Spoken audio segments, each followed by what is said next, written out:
Halo semuanya, perkenalkan nama saya Ricardo, saya dari kelas 11 RPL. Di sini saya akan menjelaskan tentang makalah saya yang berjudul dampak media sosial terhadap perilaku dan akademik remaja di Indonesia. Nah, yang pertama itu ada kata pengantar.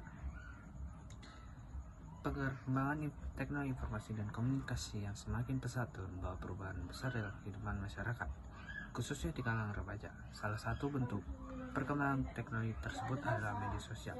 Nah, media sosial menjadi sarana utama bagi remaja untuk berkomunikasi, berbagi informasi, serta mengapresiasikan diri dalam kehidupan sehari-hari. Nah, apa pengertian media sosial? Pengertian media sosial adalah sarana komunikasi yang kita pakai sehari-hari.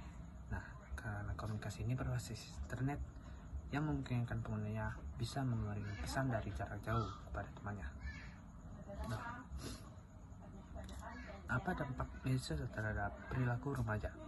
Media sosial memudahkan remaja berinteraksi dan memperluas pergaulan tanpa dibatasi oleh jarak dan waktu. Namun, penggunaan media sosial yang berlebihan dapat mengurangi interaksi secara sosial secara langsung.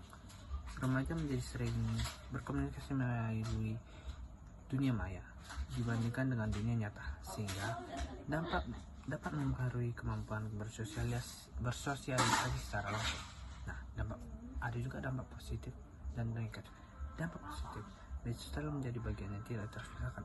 Dampak positifnya itu kita jadi tidak usah pergi ke teman-teman, kita bisa secara langsung mengeceknya dalam jarak jauh. Nah, kalau dampak negatifnya itu kita menjadi kecanduan dan kita lupa tentang dunia nyata, apa yang harus kita kerjakan. Nah, kedua, kesehatan mental remaja. Nah, kesehatan mental ini dipengaruhi oleh kebiasaan kita main HP sehingga kita lupa merawat diri. Nah, ketiga, menurunnya kualitas interaksi sosial. Nah, ketika kita menggunakan media sosial, kita lupa cara berinteraksi dengan orang nyata secara langsung gitu. Nah, yang keempat ada perilaku menyimpang, sehingga seperti saya berbullying. Yang cara bullying adalah ketika kita membuli lewat media sosial. Nah, dengan demikian media sosial dapat memberikan dampak negatif terhadap perilaku remaja apabila digunakan secara berlebihan dan tanpa pengawasan. Oleh karena itu, peran orang tua, guru, dan lingkungan sangat penting dalam membimbing remaja agar menggunakan media sosial dengan baik. Nah, selanjutnya ada dampak media sosial terhadap akademik remaja Indonesia. Media sosial dapat memberikan manfaat dalam mendukung proses pembelajaran melalui berbagai konten edukatif. Akan tetapi, penggunaan media sosial yang tidak terkontrol dapat mengganggu konsentrasi belajar. Hal ini dapat menyebabkan menurunnya fokus disiplin belajar dan prestasi akademik remaja. Nah, ada juga dampak positif dan negatif. Dampak positifnya itu memudahkan informasi dan materi pembelajaran yang kita cari-cari di dalam media sosial. Nah, kedua, ada pembelajaran kolaboratif. Ada pembelajaran kolaboratif seperti video pembelajaran yang ada di media sosial. Nah, yang ketiga, meningkatkan motivasi belajar. Konten inspirasi dari guru, pelajar berprestasi maupun tokoh pendidikan dapat mendorong remaja untuk lebih semangat belajar dan meraih prestasi. Nah, yang keempat ada pengembangan literasi digital dan keterampilan abad ke-21.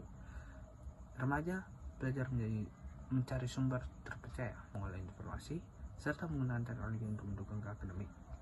Nah, ada juga dampak negatif dalam penggunaan media sosial dalam bidang akademik remaja. Nah, menurunnya konsentrasi belajar, terus ada kecanduan